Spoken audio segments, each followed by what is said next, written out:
Investment in trading securities would be when you invest in stock that you plan to sell in the near future, and generally it's not more than 90 days. You're not going to be holding on to it for very long. When we use this, when we invest in trading securities, we are going to use what we call the different companies call it different things, but we can call it maybe the market value approach, because we're going to be doing a year-end adjustment based on the market value. Other companies call it different things, but that's what I'm going to call it here, is the market value method.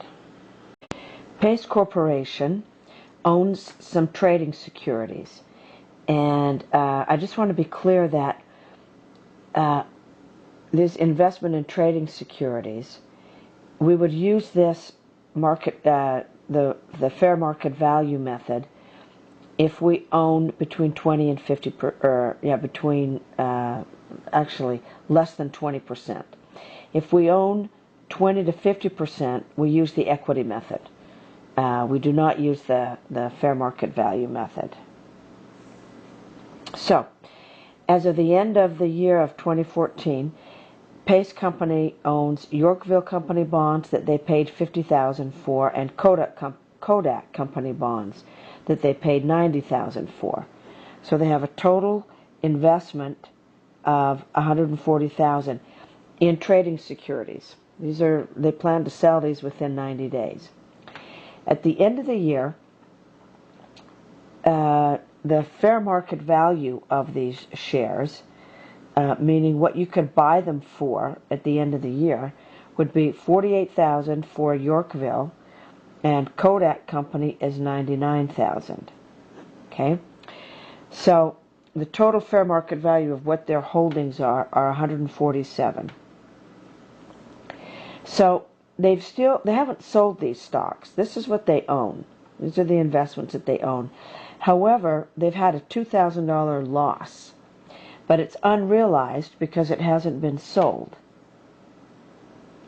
And here they have a $9,000 gain, and again, it's unrealized. It's just on paper. It hasn't been sold. So they have a net unrealized gain of $7,000. Now, because it's a trading security, we are going to recognize this unrealized gain, even though we haven't actually sold it. The idea being, we like to show revenues or gains in the period in which they're earned, and we show expenses or losses in the period in which they're incurred. So since during this last period we had an unrealized gain, we're going to go ahead and do an adjusting journal entry on 12/31/14 to show this unrealized gain. And the account that we're going to debit is market adjustment trading. Okay, because this is a trading security, and you'll see in a minute when we talk about available for sale securities that we want to differentiate. Is this a market adjustment for the trading or for the available for sale? So we'll debit $7,000, and we will credit unrealized gain. Now we're going to say dash income, because this is to let us know that it's going to be, this unrealized gain is going to be shown on the income statement. And when we look at available for sale securities, you'll see that the unrealized gain is shown on the equity, in the stockholders' equity section. So we put income just as a little reminder as to where it's going to be shown. So this market adjustment account is added to our investment account because it's a debit. The investment account normally has a debit, like stock investments, and this is going to be added to it.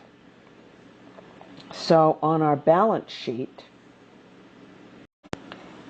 we would show on the balance sheet, this is just a partial balance sheet, under current assets, there'd be cash and accounts receivable, etc., etc. And then we would have investment in trading securities for our cost, which is $140,000. And then we would say plus market adjustment for $7,000. So our net would be $147,000. Okay?